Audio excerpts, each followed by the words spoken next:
This week on Camera Talk with Dr. Scott, we're going to be talking about Zeiss. Zeiss, baby. Yeah, not the Zeiss from vintage years like the Zeiss, Carl Zeiss Jena that I made that video about. But this is modern Zeiss. This is stuff that's either made in Germany, made in Japan, mostly made in Japan these days. But the Zeiss that I'm going to be talking about today is the E-mount Zeiss for my Sony cameras that I have, which you should already know. I have an A7R2 as well as the original A7.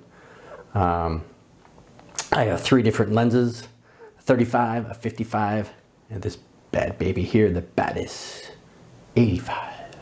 So let's dive into them and see what they're all about, and see if you may want to purchase one of these for your own collection. All right, so stay tuned. We'll be back in a flash. Here I am, Vietnam. Rain is always coming down. This is Camera Talk with Dr. Scott. All right, welcome to this week's episode here at Modesty Photography. Today we're going to look at my Sony line. The last few episodes were about my zoom lenses, but today we're diving into the modern lenses that I have for my A7R2, as well as my I have original A7 as well up on the shelf here. But of course, I tend to use the A7R2 more often just because of the fact that it's just got better features, and it's a 42 megapixel versus, flip that around, the A7 is a 24 megapixel. Not that that's a bad thing. My Canon M50 shooting this is also a 24. My Leica M10 is also a 24. So nothing wrong with 24. But this is 42. 42. So anyway, I'm going to be looking at the lenses, not the camera itself. The lenses that I have for my Sony. Starting with the shortest member of the family here. Nothing wrong with being short, of course, but we're going to look at the 35. This is a 35 millimeter f2.8, and it is, as you can see, the blue square, or the blue badge, Zeiss. This is a collaboration between Zeiss and Sony, where they created, or they mutually collaborated and designed a 35 millimeter lens, and it's 2.8. But it goes, I'm not going to get into the details of it yet, but it is a nice little lens. And that's the one thing with all three of these, is they have the same story. They are collaborations between Sony and Zeiss, except for my little friend down at the end here, which is the 85. But first, let me talk about the 55. So we have, I have the 55 millimeter 1.8. And again, also a Sony Zeiss collaboration. And all three of these are Sonar designs. It's a trademarked category of lenses by Zeiss. Sonar's been around for a long time, but I'll talk about that in a little bit. So again, this is a sweet lens, 55 millimeter. It's great, kind of 50-ish, as they say. And 1.8 is plenty fast enough to work in low light situations, as well as get that sweet background bokeh that everybody loves, right? So that's the 55. This big bad baby here is my 85 1.8. And again, Zeiss baby. But not only is it Zeiss, but it's not one of the collaborations as these two ones are with Sony. This one Zeiss designed by itself, and it's Batis. Badass. Not badass, but Batis 85 1.8. It's again, sweet looking lens. It's very very popular, very well received out there in the photo world. So that's what one of the lenses we're going to be looking at as well. So this is just an introduction. I'm going to move over here to the table, and we'll go through each one of these lenses one by one, as well as their examples of their performance. So stay tuned. Let's switch our perspective or our point of view. Instead of looking at me here, let's move over this way. As I said, I'm going to get into each one of these lenses here for you. But first, let me talk about Zeiss and Sony. If we go back in the way back machine, we go way out.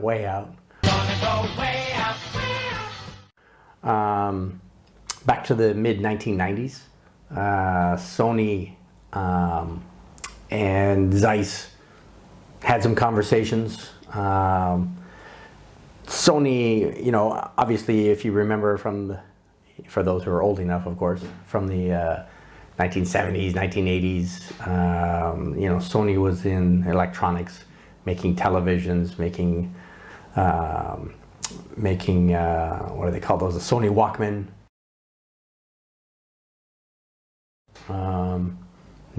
Radios, made movies, doing all these kinds of things, video games, and but they decided to get into photography, but they had no way into the market, so to speak. So they approached Zeiss, who was a lens manufacturer, and they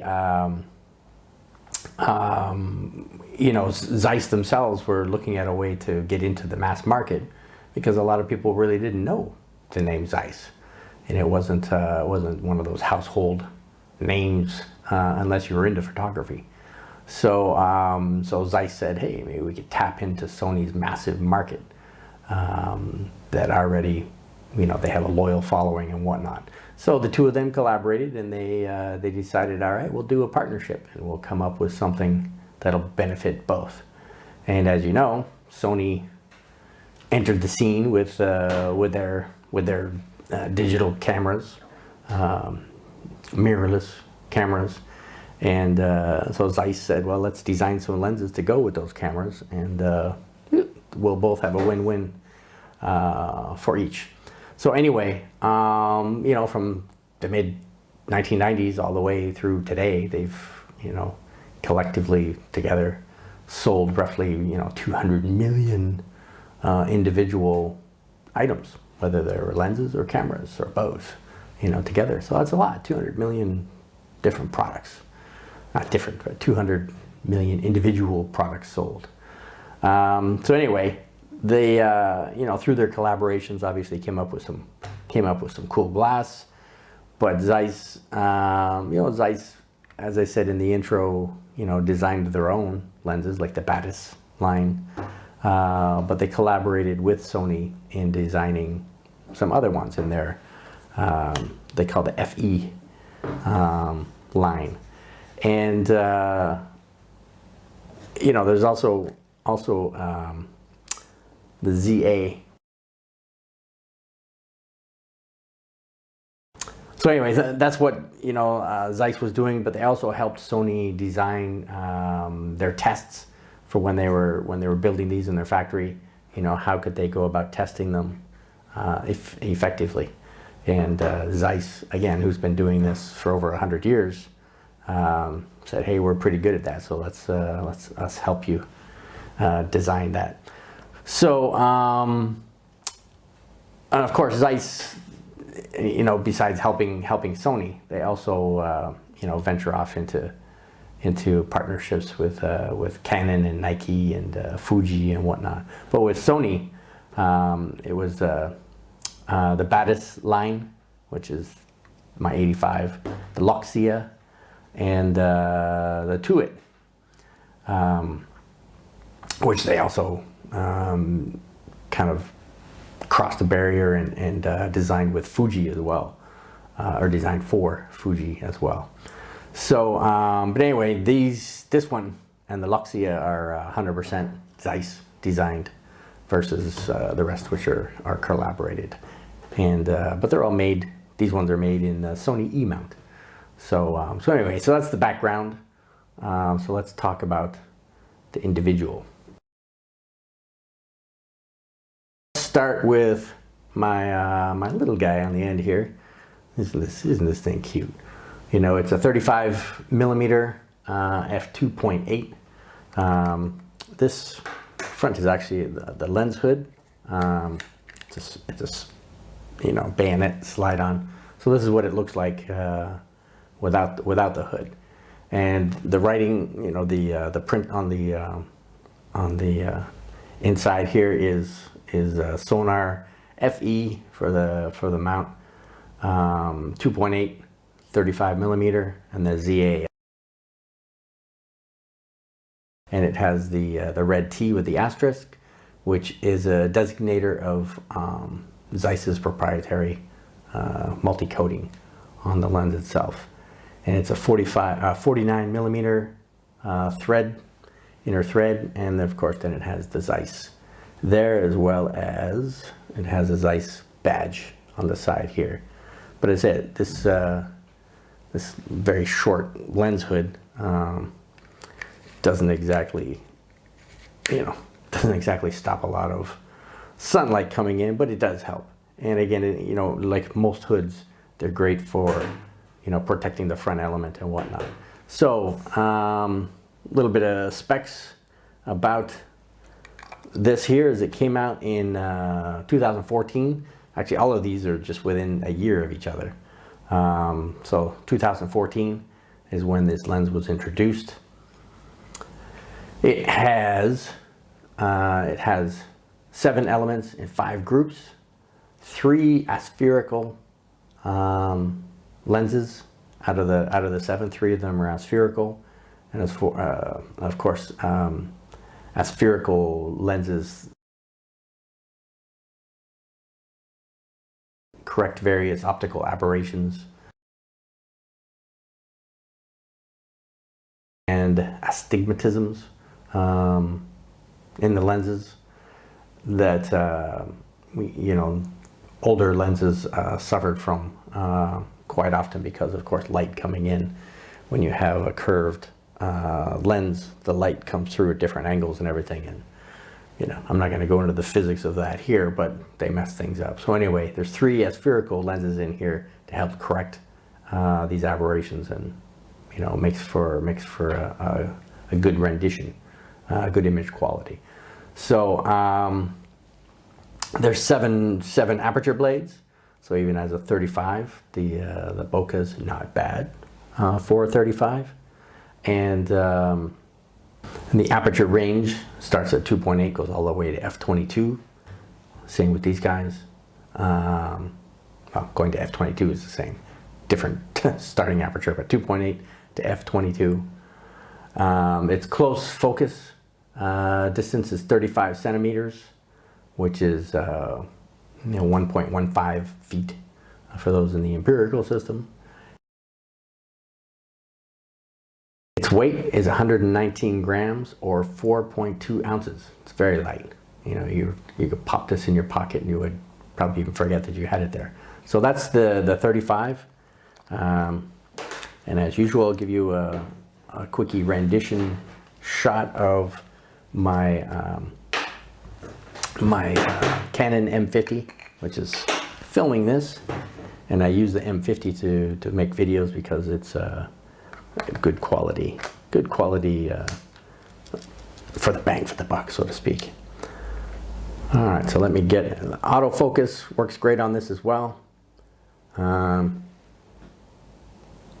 let me try to zoom in on the end of the barrel. All right, 1, 2, 3.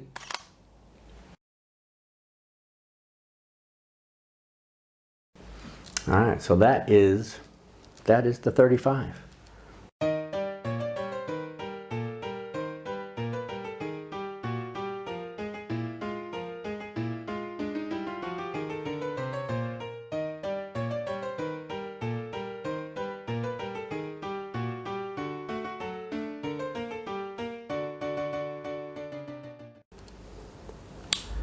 That is the 35. All right, next, I want to talk about the 55. So, put this all back together.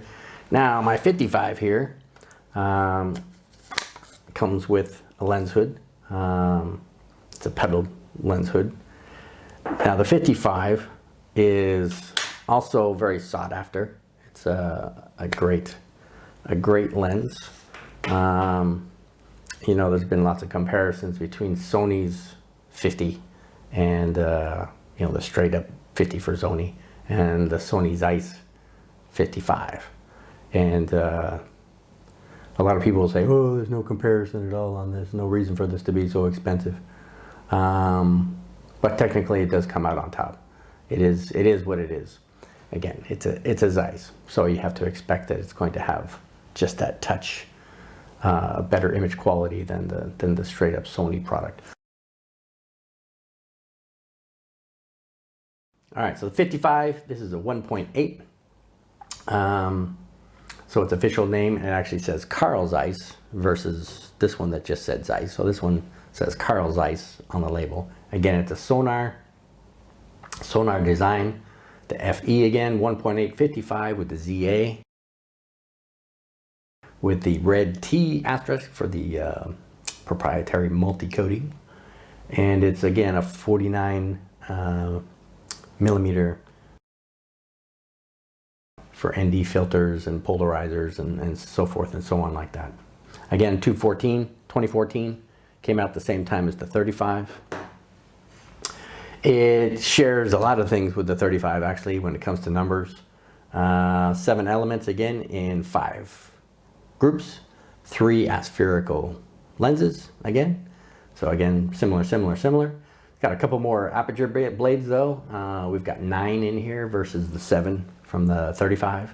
So a little rounder bokeh balls if you're looking for that in your background. So smooth bokeh. As I said, it's 1.8 up to f22. And they always say don't blow on your lenses, but a quick blow that never hurts anything, right? What he said.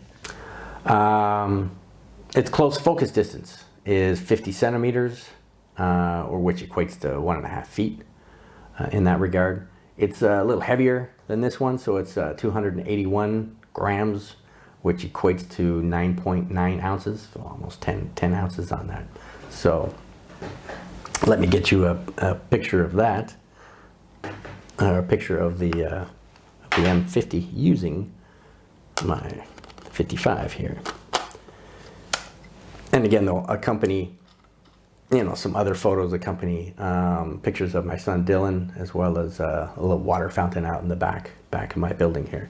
So same thing. Let me get a shot close up on the end of the the end of the barrel. 1, 2, 3.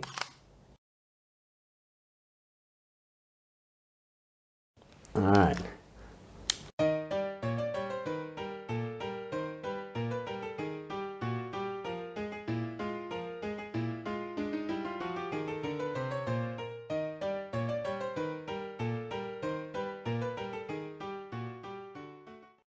So that is that.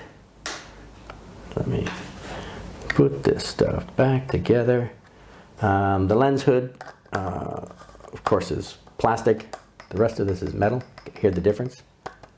Plastic, metal, plastic, metal. So anyway, that is my 55. That is the 55.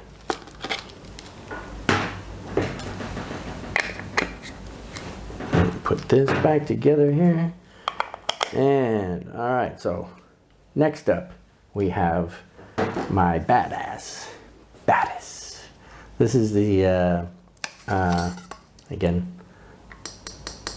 plastic lens hood, but at least it comes with a lens hood. Can't say that much for Canon. Canon doesn't like to supply anything like that.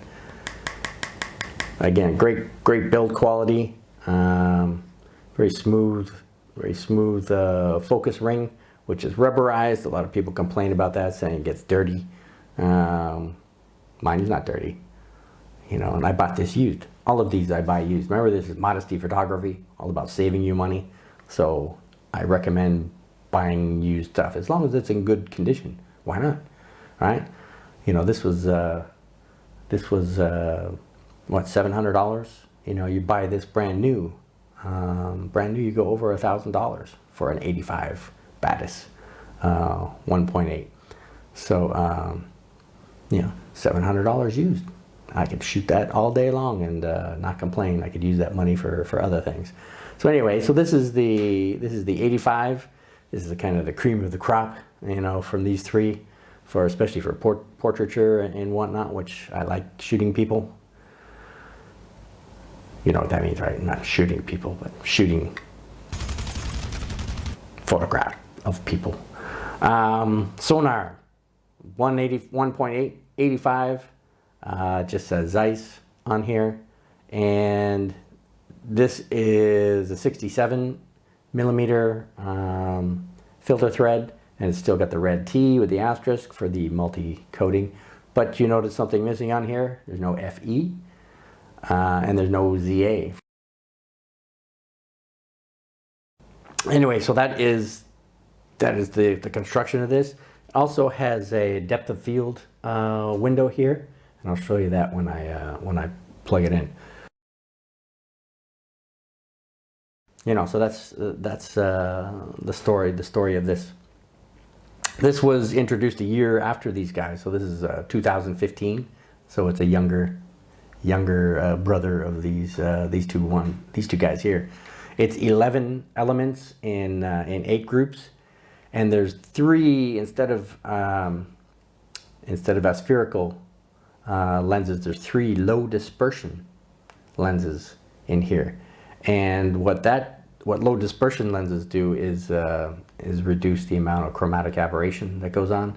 And if you don't know what that is, you know, if you look at some photographs produced by certain lenses, you'll notice maybe some purple or green fringe around certain, especially contrasting highlights areas. This corrects for that, so it's really helps, as opposed to I have an 85 Canon 85 1.8. And its chromatic aberration sometimes is not that pleasing, and luckily for you know, the editing software that we have nowadays can correct for that. But you know, Zeiss built it straight into the lens itself. Now again, this is an E-mount. This is made for Sony. It has 9 aperture blades, so it matches the 55. The aperture, you know, stops wide open at 1.8 and stops all the way down to f/22, as shares as the same as these guys. Its close focus is 80 centimeters, which equals didn't open my camera yet. Which equals 2.6 feet. Where's my blue dot? And that's one of the difference too. You know, we've got some weather sealing going on here, so we have a blue dot on here for the Zeiss versus the Sony Zeiss, which has the white dot. You can tell the difference that way as well. Its weight, you know, it's a little heavier, 452 grams, or basically a pound. You know, so it's not that heavy. Looks a little big on my Sony, but that's because Sonys are not very big cameras anyway. So it's really not that big. It's also got built-in image stabilization. But as I said, see the depth of field marker here, or a window, you know, gives you a readout of what it is. So if I look at, you know, if I look at focusing at my Canon M50, you know, it brings it down. It's saying a meter. All right. So anyway, so let's get a, I have to lean back a little further because it's got, all right, 1, 2, 3.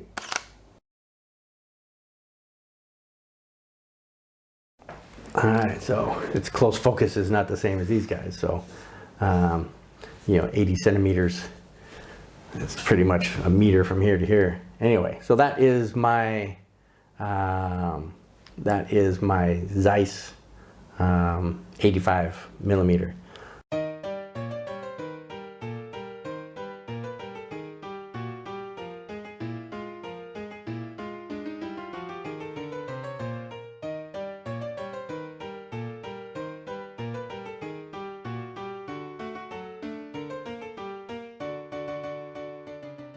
So these are my three Sony Zeiss lenses, and that was pretty much what I have for you. And oh, before I forget this, let me where's my little tab on here? There we go. So as you can see, with the hood on, it does extend quite a bit on the. Well, let me put that on just to show you what that looks like. Because of course it's recommended when you're outside to actually use the hood. So as you can see, it's a big lens for the Sony, but it's not too big. You know, it's good too. As I said, it's looks good to me. All right, so so that was that.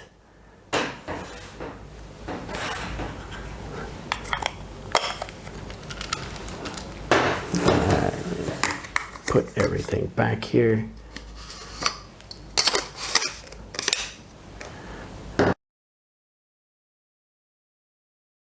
That was my Sony Zeiss video for you. The 35, the 55, the 85, all highly recommended. As you can see by the photo examples, each one is sharp, each one has great color rendition. The image quality is good, no complaints. Again, they're used, and yet they still behave just like new. And as I said, this is Modesty Photography. We're all about saving you money, giving you ideas, giving you photo tips, and whatever else I could do for you to help you out. But that's it. That's all I've got for you this week. So this was Camera Talk with Dr. Scott. And as usual, I'd like you to help support the channel. Get us out there. We're slowly climbing out of the doldrums. I'm almost at 300 subscribers now. As of today, I was at 297. So hopefully by the time this video comes out, well, maybe I'll have surpassed 300. But get us up to 1,000 so we can start using other features on YouTube and whatnot, and get out there and become one of the influencers on YouTube. So if you could do me a favor and subscribe. That's right, hit that subscribe button. And third time's a charm. Please subscribe, help out the poor doctor. And oh yeah, don't forget to give us a thumbs up too, hey? Because everybody loves those thumbs up girls, or at least I do anyway.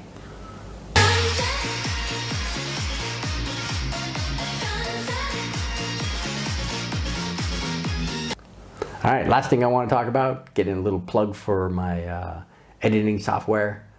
I keep saying editing software. No, it is editing software. It's photograph editing software. Usually I say software editing. Flip that around. I've got that broken mind where I like to flip things backwards. So editing software. Luminar. Luminar is the one I use. And why do I use it? Because it all has all the bells and whistles and bang for the buck, just like Lightroom and Photoshop and whatnot. But it's cheaper. You know, it's one price. I think it's like $60 or $70. If you click below, you can save $10 off of that, and I get a little bit of credit from that as well. They give me sometimes free free filters and free, you know, other software apps that go along with Luminar with that. So if you do that, that would be great. So yeah, Luminar is fantastic. Luminar AI, I also bought that one as well. AI is kind of like the Instagram version. You just click on a few templates and boom, boom, boom. It figures out what your